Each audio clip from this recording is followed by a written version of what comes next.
इस सेशन में खास?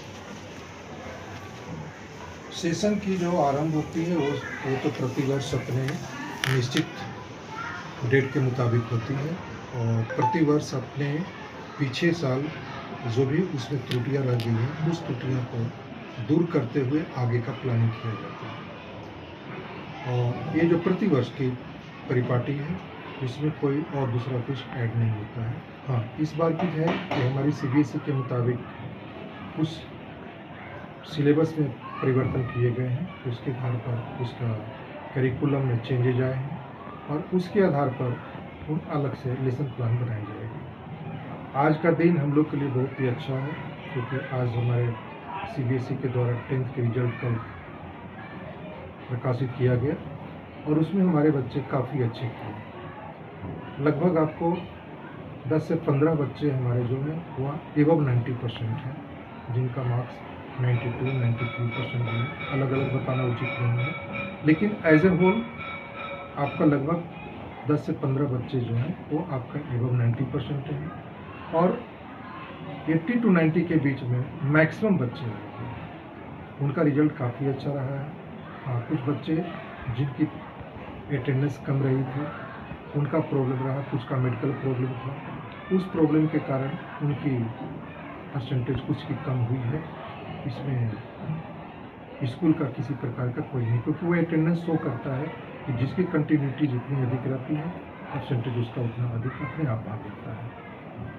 और मैं अपने तरफ से उन सभी बच्चों को कंग्रेचुलेट करता हूँ, उनको बधाई देता हूँ कि अपने लाइफ में इसी तरह से आगे बढ़ते रहें और आगे भी अपनी जो उनकी गोल है, उनका जो लक्ष्य है उसको इसी सफलतापूर्वक प्राप्त करते रहें।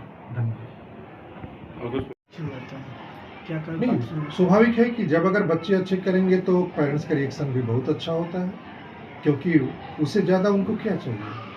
उनकी बस एक ही चाहत होती है कि बच्चा अगर मैं स्कूल में दिया हूँ तो बच्चा मेरा यहाँ से अच्छा कर करके जाए, और यदि बच्चे अच्छे कर रहे हैं तो वे स्कूल को थैंक्स करते हैं। स्कूल की तरफ से उनको किसी प्रकार का कोई अलग से रिएक्शन नहीं। आप अपने बच्चों को क्या ऐसा गुरु मंत्र देते हैं जो काफ़ी डेडिकेशन भाव से पढ़ते हैं और मानो कि वो बिना कोई सपोर्ट करे और टॉप करते हैं, क्या कुछ गुरु मंत्र देते हैं सर?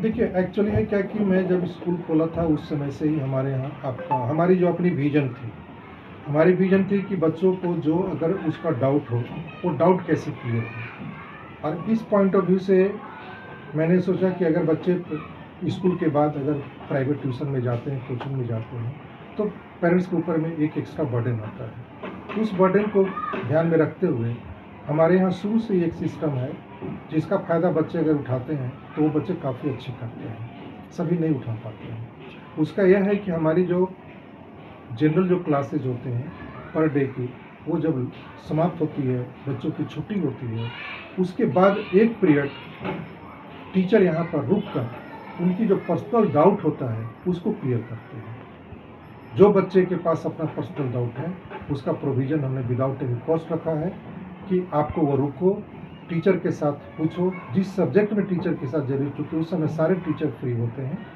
और इसलिए बच्चों को जिस सब्जेक्ट में अगर डाउट होता है वे पर्सनली जाकर के उस टीचर से मिलते हैं, अपना डाउट को क्लियर करते हैं और उसके बाद घर जाते हैं।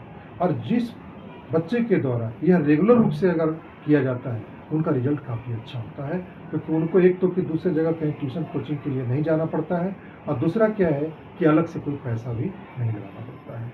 ये मेरा एक अलग पॉइंट है जो मैंने आपको शुरू से रखा है।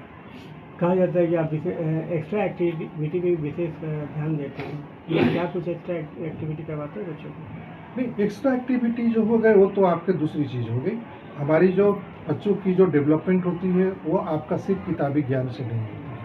उनको चूँकि समाज में आगे रहना है, आगे अपने जीवन में अनेक प्रकार की कठिनाइयों से गुजरना है और अनेक प्रकार की जानकारियों की आवश्यकता होती है। इसलिए आपको किताबी ज्ञान के अलावा अनेक प्रकार की जो एक्टिविटी होती है, चाहे वो एक्टिविटी आपका स्पोर्ट्स से रिलेटेड हो, चाहे वो मदर्स डे से रिलेटेड हो, चाहे वो फादर्स डे से रिलेटेड हो, ग्रैंड पेरेंट्स डे हो, चूँकि ये सब जो एक्टिविटी है इसका लक्ष्य होता है कि हमारा बच्चा अब समाज को भी समझे, घर परिवार को भी समझे। माँ का मदर्स डे है तो माँ के महत्व को भी समझे। फादर्स डे है तो फादर के महत्व को समझे। अगर हमने ग्रैंड पेरेंट्स डे मना रहे हैं तो वह अपने दादा दादी के साथ भी जुड़ करके रहे। मेरा मेन ध्येय यही होता है कि चूंकि बच्चे सिर्फ किताबी ज्ञान नहीं ले, बल्कि वह किताबी ज्ञान को लेकर के वह समाज के लिए एक आपका एसेट बने और वह कल का एक